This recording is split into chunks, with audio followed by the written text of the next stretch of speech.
সৎ উপদেশের ফল। অনেকদিন আগে একটি নদীর তীরে ছিল এক বিশাল বটগাছ।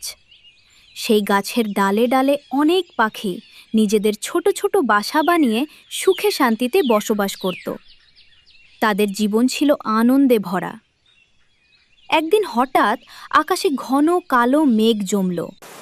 শুরু হলো প্রবল ঝড় আর মুষলধারে বৃষ্টি।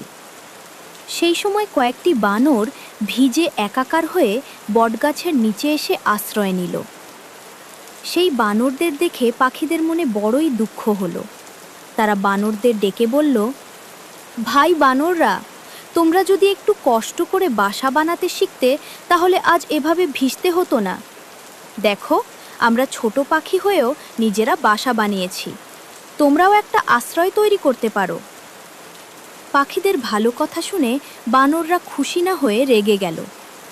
বৃষ্টি থামতেই বানররা গাছে উঠে পাখিদের সব বাসা ভেঙে ফেলল।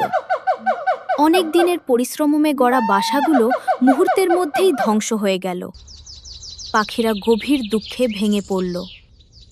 তখন পাখিরা বুঝল, সবাইকে উপদেশ দেওয়া উচিত নয়। নীতি কথা: কাউকে উপযাচক হয়ে উপদেশ দিতে নেই। যে ব্যক্তি ভালো কথা গ্রহণ করার মানসিকতা রাখে না, তাকে উপদেশ দিলে অনেক সময় তার ফল উল্টো হতে পারে।